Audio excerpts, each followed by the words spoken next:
What's going on, guys? Welcome back to another episode of Lockdown Coverage. If you guys are new to the channel, my name is Daniel. On today's episode, this is another Miami Dolphins video update. I will be contributing more or less to rookies, what is going on with rookie news, who we have under contract, what's up with Tua, as well as some free agency news that the Dolphins are actually still interested in a few Pro Bowlers that had great seasons last year, 2 or 3 to name a few. So without any further ado, let's get into it. All right, so first things first, Tua Tagovailoa, in terms of jersey sales, has by far the #1 selling jersey in the whole NFL.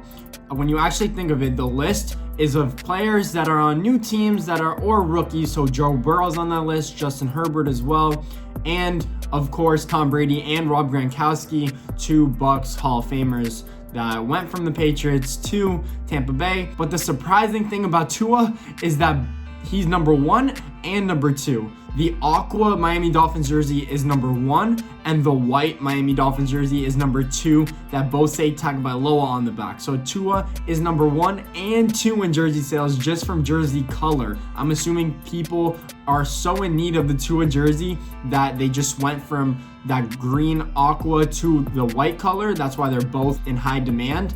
But I tried getting one myself, and they're actually sold out unless I want an extra large, which is actually legit.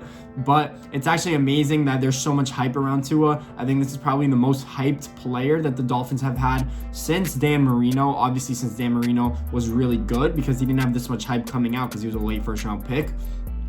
But I actually love that people are so into him. We also signed Tua officially to his rookie contract. 4 years, $30 million, of course, with a 5th-year option. He is the only first-round pick that we have signed so far. So Austin Jackson from USC, the offensive tackle, and Noah Igbenogany are still not signed to their rookie contracts. I'm sure we'll get it done. To name a few other players that have been signed under their contracts are Brandon Jones, safety from Texas, Solomon Kinley from Georgia, guard that we got in the 4th round, as well as the 2 defensive ends, Jason Strawbridge and Curtis Weaver. Curtis Weaver, love him, high on him. Gonna be doing more videos about him because I think he could have a breakout year. Raekwon Davis, a 2nd-round pick out of Alabama, and Blake Ferguson, the long snapper from LSU.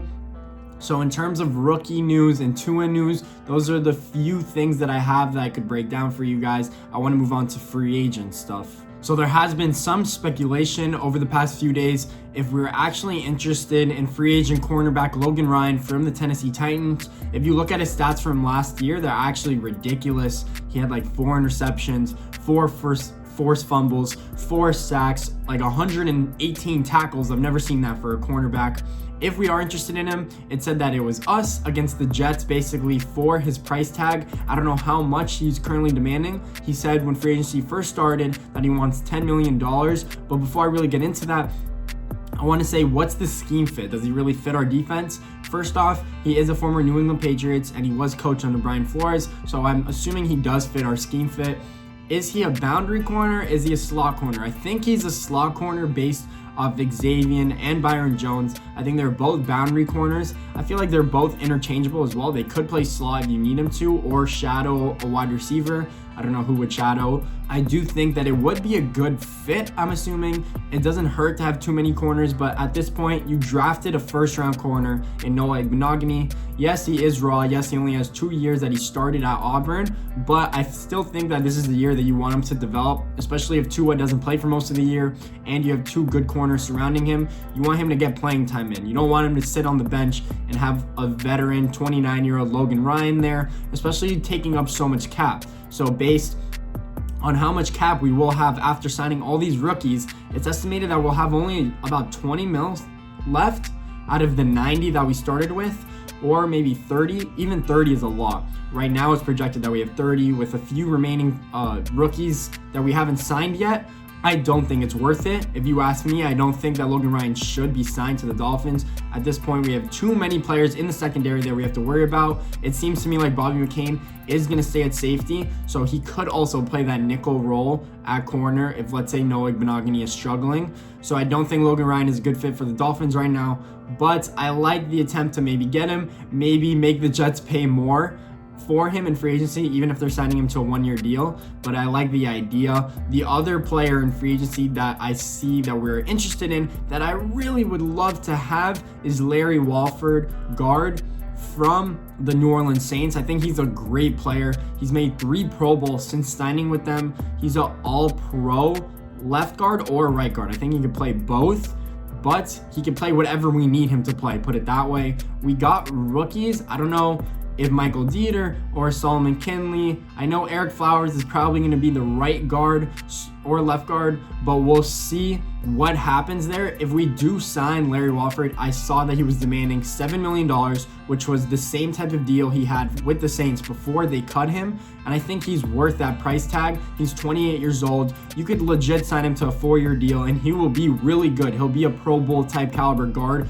for the next 4 years. Guards usually last longer than tackles, even though there's a few tackles out there that are still playing at a high level at 38, aka like Jason Peters and all these freaks of natures. But I like Larry Walford to Miami. It makes sense, makes more sense than Logan Ryan. In terms of free agency news, I can't believe that those types of players are still there or got cut or on the board. It's actually crazy to think of. Like Jadeveon Clowney is still a free agent. Like if we needed a pass rusher, we could get the best one available. We could get a top 10 pass rusher in the league right now, which is crazy to think of because we do have the cap and we did restructure Albert Wilson's contract. So it did even give us more flexibility just for this year in terms, I think it gave us about $8 or $9 million in free agency just this year. So it makes sense to do that. And that's Miami Dolphins free agency news and rookie contract deals. And I'm going to be updating you guys more and more as the season progresses. Obviously, I've been updating you guys as it is. So thanks for watching, guys. I really appreciate it. If you liked the video, leave a thumbs up and subscribe.